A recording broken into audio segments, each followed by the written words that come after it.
Merci. Bientôt, dans quelques heures, le projet de loi 78, une loi matraque, va être adopté par le gouvernement Charest. Cette loi est une loi injuste.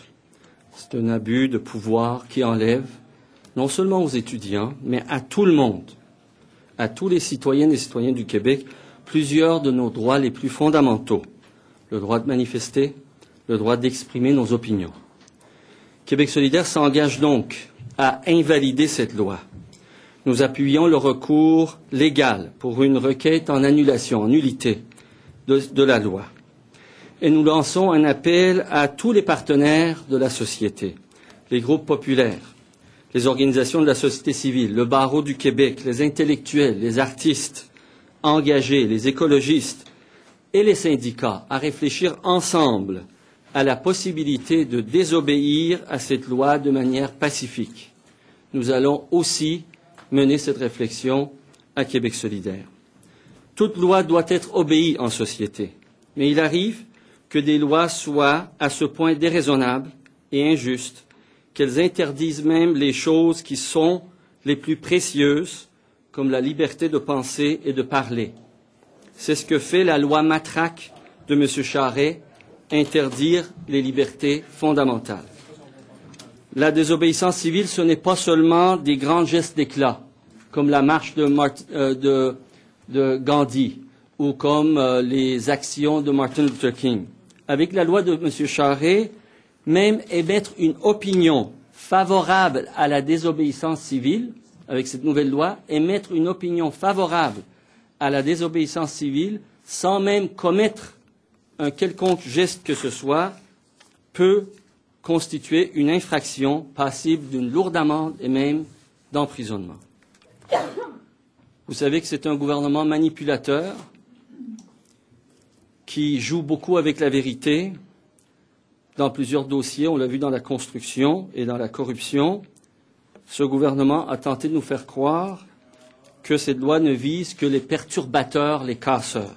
Dans les faits, c'est une loi qui vise la liberté même de manifester et pas ceux uniquement des étudiants. Cette liberté est encore plus fondamentale. Je vous ai dit la liberté de parole, par exemple des blogs d'intellectuels comme Jean Barbe, de journalistes comme José Legault ou d'animateurs ou des interventions d'animateurs comme Jeff Fillion, s'il est allégué par le ministère de l'Éducation et les autorités judiciaires, qu'il y a quelque chose dans leurs affirmations, dans le fait de porter un carré rouge même, qui encourage des manifestants, étudiants ou autres, à agir de manière à contrevenir à la loi, nous sommes tous passibles d'être attaqués par cette loi et forcés à payer de lourdes amendes. Mais il y a un caractère particulièrement injuste qui fait qu'aujourd'hui, je voudrais poser un geste qui, à mes yeux, et j'espère aux yeux de plusieurs autres députés, dans les prochaines heures ou dans les prochains jours, seront autant de gestes pour constituer un cordon de sécurité alentour d'une personne en particulier que cette loi vise presque de manière nominative. Il s'agit d'un des porte-parole du mouvement étudiant, Gabriel Nadeau-Dubois. Pourquoi je parle d'un cordon de sécurité? C'est un cordon de sécurité morale. Cette loi qui est vicieuse, qui est revancharde, contient un article, l'article 30, qui, alors même que la loi va invalider, va rendre caduques les injonctions qui ont été émises pour la tenue des cours, des injonctions qui ont entraîné en particulier une accusation d'outrage aux tribunaux à Gabriel Nadeau-Dubois. La loi invalide la cause, que sont les injonctions, mais pas la conséquence, qui est l'outrage au tribunal, l'accusation d'outrage au tribunal, qui a été lancée à Gabriel Nadeau-Dubois, qui pourtant n'avait exprimé qu'une opinion. Alors voici l'opinion qu'il a exprimée. Je vais exprimer la même opinion. Je fais sienne l'entièreté de ses paroles. J'espère que d'autres députés vont le faire. Si le gouvernement décide de recourir à la force brute de sa loi pour sévir à l'encontre de Gabriel Nadeau-Dubois, le gouvernement, pour être cohérent, devra sévir également contre tous ceux et celles parmi les citoyens, parmi les députés qui se seront engagés à répéter exactement la même chose. Alors, voici ce que le 13 mai, en ondes à RDI, a dit Gabriel Nadeau-Dubois. Ce qui est clair, c'est que ces décisions-là sont des tentatives de forcer le retour en classe. Ça ne fonctionne jamais parce que les étudiants et les étudiantes sont en grève depuis 13 semaines, sont solidaires les uns des autres et respectent de manière générale la volonté démocratique qui s'est exprimée à travers les votes de grève. Et je crois qu'il est tout à fait légitime. Je crois aussi qu'il est tout à fait légitime. Amir Kadir croit aussi qu'il est tout à fait légitime pour les étudiants et les étudiantes de prendre les moyens qui s'imposent pour faire respecter le choix démocratique qui a été fait d'aller en grève. C'est tout à fait regrettable. Je trouve, Amir Kadir, qu'il est tout à fait regrettable qu'il y ait une minorité d'étudiants et d'étudiantes qui utilisent les tribunaux pour contourner la décision collective qui a été prise. Donc, je trouve cela tout à fait légitime que les gens prennent les moyens nécessaires pour faire respecter le vote de grève et si ça prend des lignes de piquetage, je crois, Amir Kadir croit que c'est un moyen tout à fait légitime de le faire. Monsieur Kadir, vous faites partie d'une institution qui s'appelle le Parlement. Vous votez des lois. Et aujourd'hui, vous dites aux gens, les lois sur lesquelles je vote, ne la respectez pas. Est-ce que c'est pas un peu, je vous dirais, imprudent? Est-ce que c'est pas un peu manquer à votre responsabilité de député, M. Kadir? Je crois que c'est l'ultime responsabilité de tout citoyen et à plus forte raison de tout député, de s'assurer que dans la société, les lois sont équitables et justes, que les lois sont raisonnables. Toute loi raisonnable, toute loi pour laquelle je juge en vertu de mes principes et de ma conscience. Je juge, nous jugeons, nous allons juger collectivement, et c'est l'appel que je lance.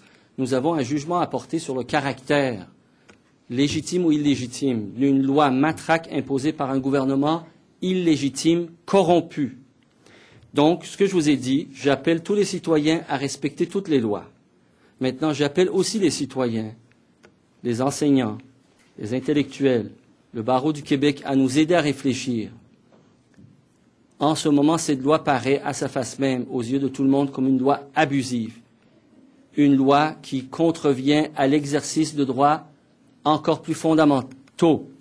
Donc, nous devons nous poser la question, est-ce que nous devons obéissance à une loi qui nous enlève un droit pourtant fondamental, reconnu par la Constitution? Une loi qui empêcherait une nécessité fondamentale, un droit fondamental, est-ce qu'on est justifié d'y désobéir?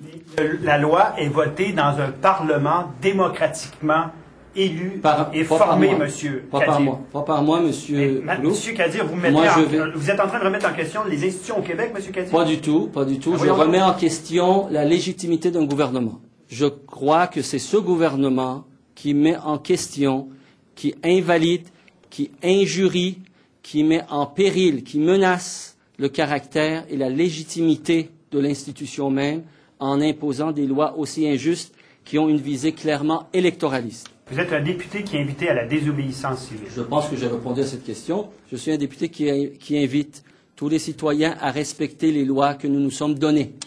Maintenant, il y a une loi injuste. J'invite les juristes, j'invite les avocats, j'invite les syndicats, j'invite les étudiants, j'invite les parents, j'invite les intellectuels à réfléchir ensemble. Devant cette loi injuste, qu'est-ce qu'on fait?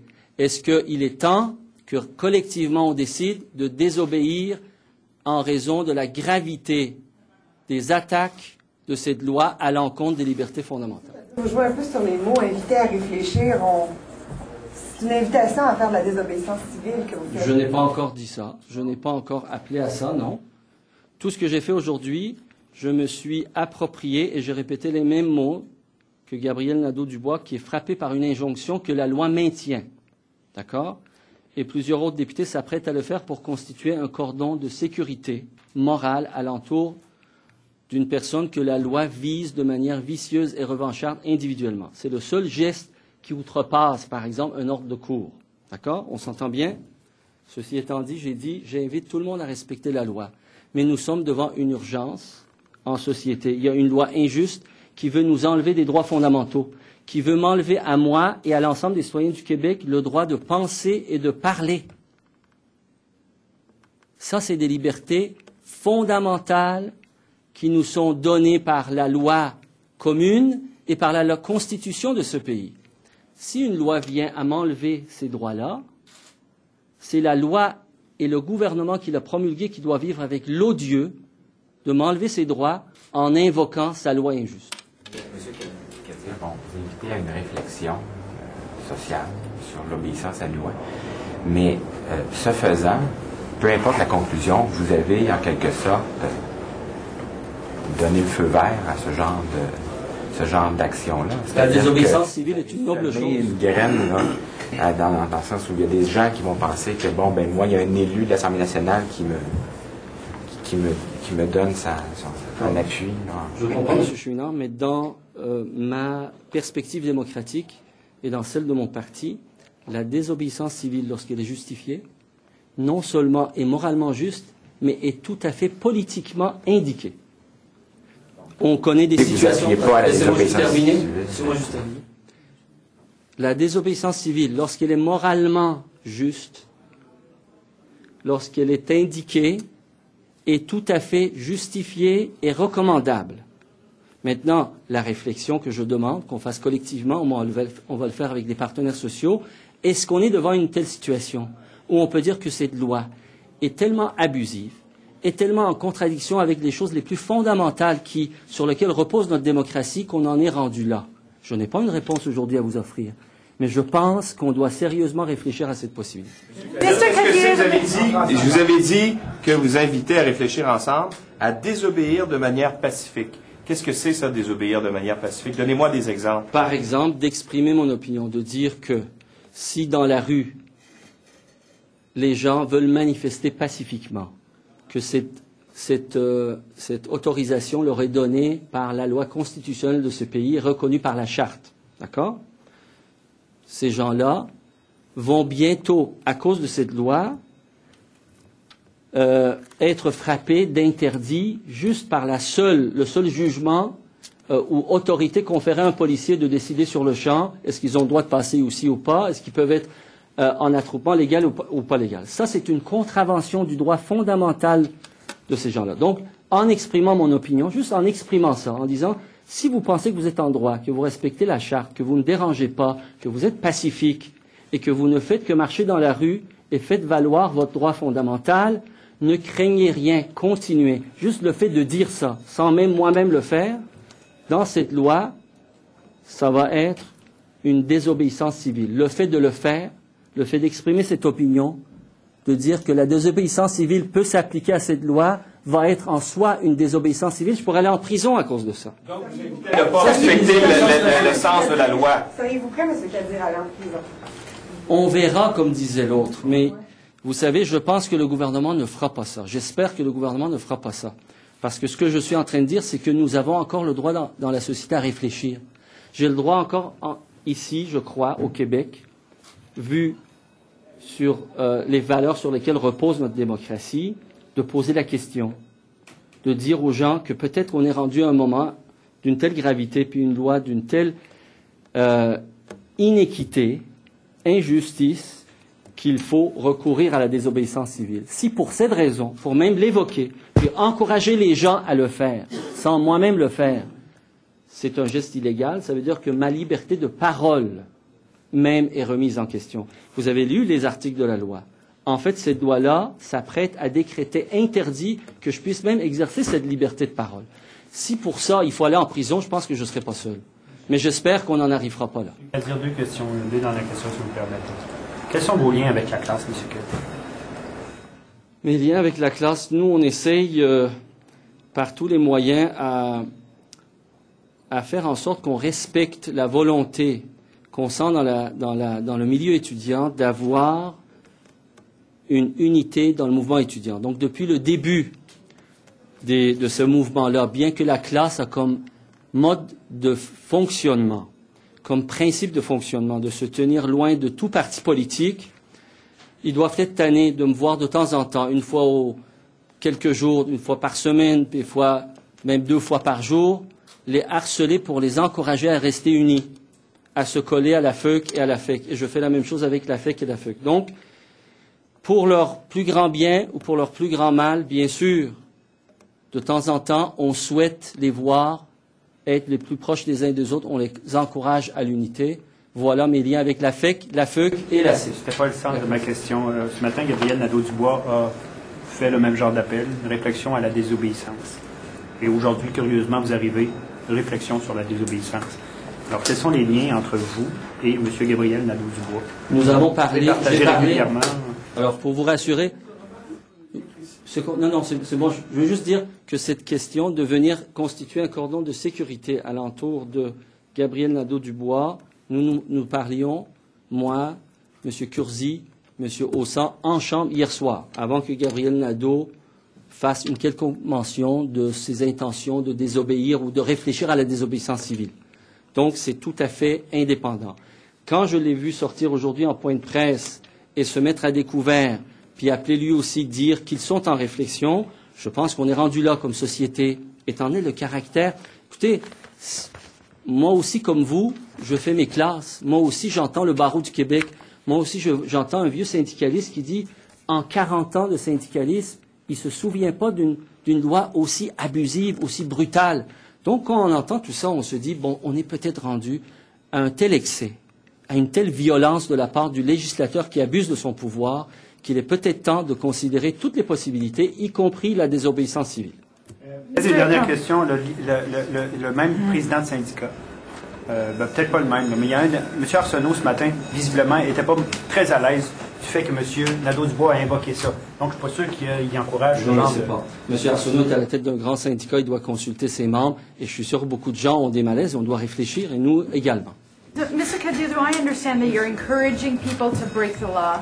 No, I encourage people, as I said in French, to obey by the rule of the law. But I also said that some circumstances happen in all societies where some laws are unjust and deprive people, individuals, from their most fundamental rights. Actually, the project of Mr. Charest is attacking our right to demonstrate freely and even our right, our capacity to express ourselves freely. When our fundamental rights are in danger, when a law is so abusive that it curtails our ability to exercise our fundamental rights, there is a need to reflect, is this the time to disobey to such a blatantly anti-democratic law? As you know, in other democratic societies happen moments where people judge it's moral, it's indicated, it's necessary for Democrats to disobey law. Remember Martin Luther King. Remember Gandhi. Okay? So arrives some moment that in societies we need to do that exercise. And unfortunately, the Charest government has declared war to our rights. And we have to think now about our options. It's an option. You belong to this organization that is passing this law. And if you find that the organization you belong to is passing things that you find so horrible, would you consider resigning from that organization? We will see in due time for that aspect. What is certain is that I will not vote for this law. A group of more than 40 MNAs will do everything to combat the possibility of voting for this law. That being said, I repeat, at this point, I invite everybody to respect all the laws we have. Resigning? You would consider resigning? That will be among the options. There is the option of civil disobedience. There is the option that this law be invalidated by court request.